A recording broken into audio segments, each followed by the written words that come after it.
Welcome to your Barbados Today evening news update for Friday, October 2nd. The people of St. George North will head to the poll in a by-election on Wednesday, November 11th. Nomination day will be held on Monday, October 26th. Prime Minister Mia Mottley made the announcement this evening during a press briefing at the Barbados Defence Force. As usual, there will be a special date for foreign electors as well as for the security forces. I would like to say to you that this is an unusual election because it comes in the middle of a global pandemic. And to that extent, we are asking not just our own selves as a party, but all parties and all candidates and all constituents and those coming to meetings to recognize that it is not business as usual. We recognize that there will likely be far less political rallies than would normally be the situation in an election. There will be some, and I think that we have managed to be able to work out the spacing issue, but it also means that there will be challenges in terms of the intensity of interaction. The Prime Minister said the Chief Electoral Officer will outline the protocols on how voters will exercise their franchise on polling day. We have also discussed already the beginnings of discussions with the Chief Electoral Officer about the need to be able to further dilute the density with respect to the arrangements for actual voting on the polling day itself. And what do I mean by that? All of us are accustomed to going into a polling station, and usually in one big classroom we see A to E and F to M and N to Z or whatever it is. They will now, in the midst of preparing their protocols for the conduct of a poll in a pandemic, take into account the desire of all of us for there to be a reduction in the density of persons going into any particular room at once without affecting the capacity of persons to vote. So we may have, especially when you have these classrooms in schools, as you know, we will have the ability to have perhaps a smaller group, so A to B or A to C, depending on the particular box and the numbers attaching to the particular name. But we have to leave that to them because that is their business to be able to control. Mottley also disclosed that there will be 3 televised debates. The Caribbean Broadcasting Corporation and all of the media houses, along with the Barbados Association of Journalists, should meet because the CBC is prepared to make available for the country broadcast time for 3 debates within the election, because we accept that persons must be informed and persons must be capable of making informed choices. And given the fact that with COVID, the level of political meetings as we have come to know them in Barbados is likely to be far less than usual, then we think it is only fair that all of the candidates who are eventually nominated or intend to be nominated should be given an opportunity to participate in these debates on state television. The Democratic Labour Party candidate for St. George North, Floyd Reefer, spent this morning canvassing in the Parishland community, declaring that he is a man for the people. He spoke about his decision to enter active politics. I got a lot of calls from people in the community. They think that I would be a very good candidate to run. This is something I always wanted to do, give back to my community as well. I grew up in this area, I grew up in this community, and this community have done a lot for me in terms of my development. And me as a guy that travel around the world, have developed a lot of youth around the region and internationally at university as well. I want to do the same thing within my community. The former West Indies keeper told members of the media today he is ready to serve. A lot of people know me on the cricket field, but they don't know the true person, the true man, so it'll be an opportunity for me to show them, what I can really give and give back to the community. I have a lot of ideas, how we can go forward, and just looking forward to implementing them. Okay. You've gotten your first taste of the community. Prior, you would have been a community man. Now you're introducing yourself as a politician. What is your take on the preliminary feedback that you've gotten?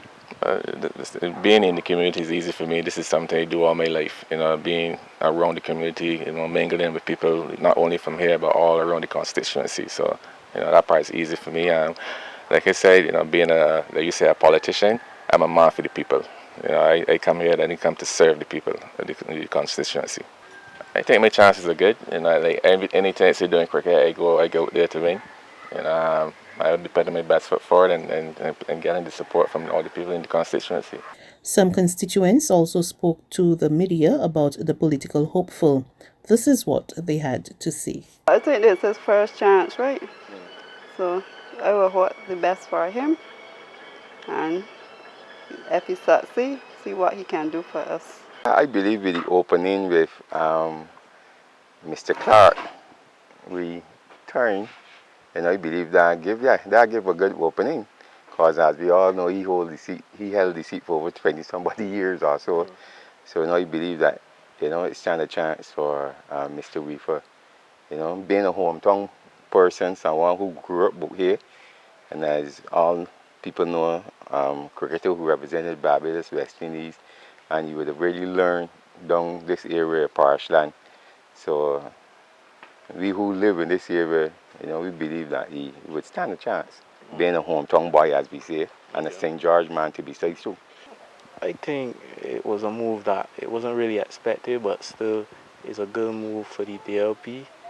I don't think he can win though, but I think it's a good move for them, seeing as he's a younger candidate, and he already got popular. He's already popular in the constituency, so people know him, and I think it's a good move for them. You said that you don't think he's gonna win though. Why is that? Well, because this seat was always a St. George seat, so I think it's a stronghold. Yeah, a BLP seat. Sorry. So I think it's a stronghold for the Bees. So I think even with Glen Clark going still, I think the BLP can still hold it, even with popularity considering and everything. Well, my expectation, and I feel strong about it, that we're going to work Floyd. Full stop. You're going to vote Floyd? That's right. Okay. You got all this good area in here, you can count on them. With my moving boat, you got it. One of the things that happened is Floyd grew up among us here, and the only body to do the support, because they don't even know her, you never seen her yet. So I ain't got no to bounce, and I can preach that. I will preach it. It is Floyd. Barbados's energy minister and his regional counterparts have agreed to adopt a strategic plan for renewable energy. Minister Kerry Simmons, speaking at the launch of a scholarship fund held at the Barbados National Oil Company Limited at Woodbourne St. Philip this morning, said the decision was taken at a recent special meeting of the Council for Economic Trade and Development. He said the move will see the Center for Renewable Energy, which is currently located in Barbados, engaging in partnership with education ministries across the region. We are going to adopt this strategic plan, and we will see that Center for Renewable Energy partnering with ministries of education across this region, once again to help us to develop that kind of human resource potential.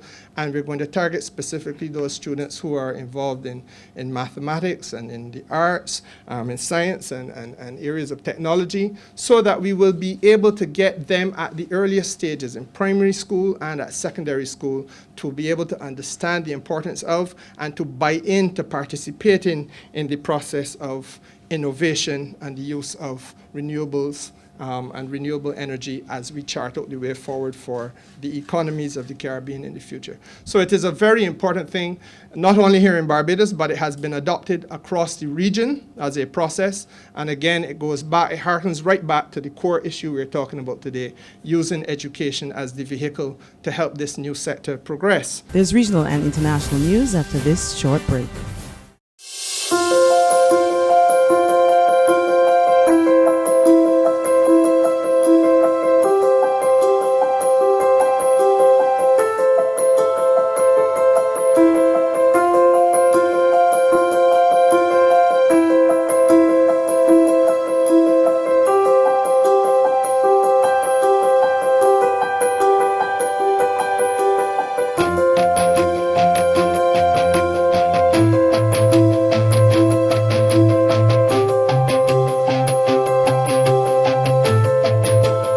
Barbados Today, news you can trust.